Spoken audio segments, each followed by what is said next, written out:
Hey friends, this is Kat. Welcome back to my channel. So today I'm going to be demonstrating a process video of an entry for my friend DaisyLu's challenge that she's having, my friend Vero, and she's having a birthday challenge and it's still going on, so you still have time to enter, so go check it out. So what you need is a 6x4 tag and then 2 embellishments to send to her in girly colors. So I just used some chipboard, and this is actually some that I just take off of like the paper pads, and I cut it down to size. And I also use some paint, some pink paint to cover the edges so you don't see some like brown that would kind of throw off the colors that I'm using for this particular tag. I've already cut down my papers, and I mostly used I want to say Wild Heart, and then also this one, which is Confetti Wishes. So I cut them down to size and I did some sewing on there, and I think it looks really cute. I went mostly with a pink kind of scheme to go with the girly colors, used some pink thread as well with my sewing machine. Then I cut out a different one. This is a pattern paper from Wild Heart, and it has the beautiful birds. I love this paper. It probably has to be my favorite of the pad and the only paper that I have. So I'm so happy to use it for this project for my friend Vero. Then I'm using this star that I created, a little shaker, using some foam and some stars and sewing it and adding some glitter in there. And I use these thickers, which are really cool. I love the way they look. I think it really coordinates with the tropical vibes that I'm going with. I also use some dies here. These are from AlinaCraft, and they're just some different just tropical leaves that I'm going to be using behind the star. And then I'm going to be using this cute little girl, and this was actually gifted to me from my friend Vero, and I just added a little dot here for an earring and a bow with a flamingo and propped her up on some little foam circles. So that's basically what I'm going with. And then I also made a tassel to go with this tag, and it's just a tropical little tassel. Added different little charms on here that'll be hanging off the edge of the tag. And then I will be using these eyelet and washers for my crocodile that I just purchased from Tuesday morning. So I will be using that to punch a hole and adding the little eyelet on there. And then I'm also going to be using some sequins and some pom-poms to just add different little kind of just little variations on my tag, different textures. I picked this one up also from Tuesday morning, and then the pom-poms I believe was from Hobby Lobby, and I'll be using Fabrifix glue from Hobby Lobby to adhere that to my tag. And I'm going to show you here what I'm sending to her for my embellishments. I made this shaker pouch for her, and it has a cute little tag on there just to mimic pink lemonade. And I showed this on my Instagram a while ago, as well as the embellishments that I created. But here they are. I think they came out really cute. I used the Tim Holtz rosette die and then just filled it with a bunch of pink embellishments, and it really coordinates with the tag. Just used a variety of different things that I had in my stash, just kind of hanging out in those little photo containers that I have filled with different ephemera. And it's been really good that I've just been using up everything that I have, and it just looks really cute, just throwing on different things, you know, of course that they coordinate together. And again, they match the tag really well. And I also am sending her a bag topper, and this one was using the Mommy Lay. So I used this for my design team project for Mommy Lay, and it looks really cute, super summery. Loving the colors on here, lots of textures and elements and all that, and little charms on the side. I'll show you here on the back that I did some stitching on it as well in different layers. So that's what I'm sending to her, and here's the pouch that I created. I was thinking of creating a tutorial soon, so stay tuned for that. I just added different kind of sequins in here. You can see me trying to move them around. Just pinks and iridescence and yellows to just kind of mimic pink lemonade. It's definitely been my favorite color scheme this summer, is pinks and iridescence and yellows. So let's go ahead and get started on creating this tag. To start off, I'm going to glue my papers to the tag using some silicone glue. This I picked up from a friend who used to sell it. She's not currently selling, but I'm sure you could find it if you look it up. It's similar to, I've heard, to glitter glue, and it just works really well. It doesn't warp my paper, and it dries relatively quickly, but it gives you time to move it around so you can have it in the perfect position. So I'll be gluing these down and moving on to adding my ephemera.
Now I'm going to move on to adding my star. I'm going to glue the die cuts of the tropical leaves behind the star before I adhere it down to the tag. So I'm just kind of laying out where I want my leaves to go.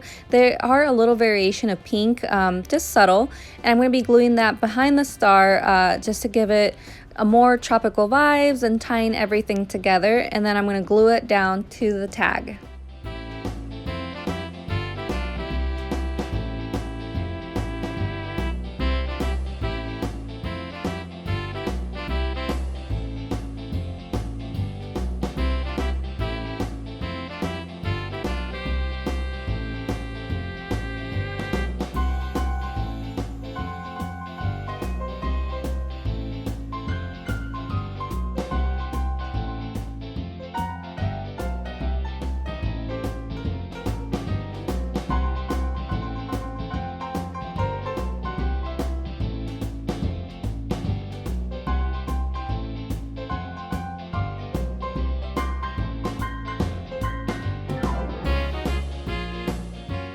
Next, I'm going to be gluing the thickers onto the star because the adhesive behind the thickers isn't that strong. So this is just going to ensure that it's going to stay on there. It's not going to move around when I ship it, because we've all seen those videos, and it's happened to me before, where you send Happy Mail and then all the words fall off where you initially put them. So I always now put glue behind my thickers so that they don't move around.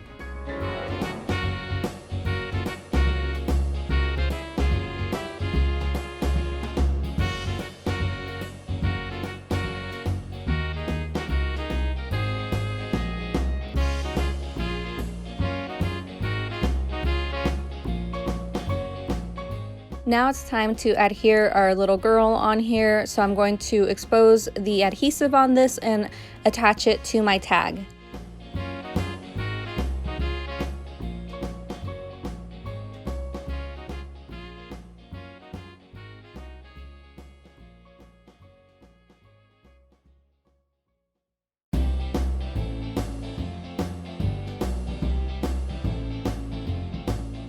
It's already looking so good. Now we're just going to move on to punching the holes into the tag and attaching the eyelets and washers and attaching my charm onto the tag.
And there we go. I love the addition of the dangle on here, the little charm. It just adds a layer of fun on here, and I don't know, I just really love how it looks.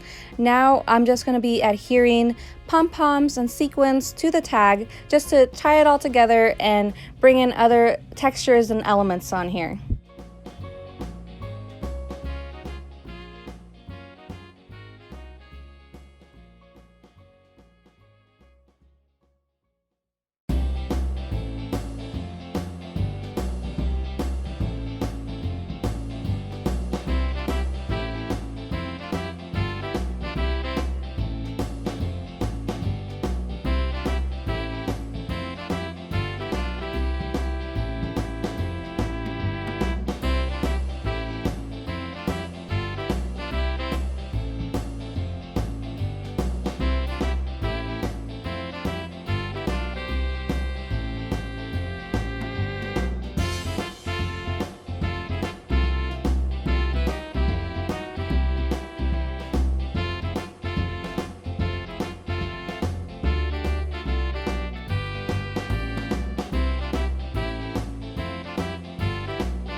And there we have it. The tag is completed. I really enjoyed making this for my friend Vero. I love how it turned out. I love how sparkly it is. Everything just ties in so well. It's super girly, super tropical. Every element I just really enjoyed adding to this tag. I hope you did too. In the back I will be adding my information for Vero. Let me know down below in the comments what part was your favorite. If you enjoyed this process video, which part was your favorite. And then yeah, I'm just really loving everything about this tag, and I hope Vero enjoys it as much as I love making it for her. I'll leave her information down below in the description, so check it out so you can enter the giveaway as well. And if you enjoyed this video, don't forget to give it a thumbs up down below. Make sure that you check the description box and you hit that bell so you can be notified for future crafty videos. I hope to catch you in the next one. Bye!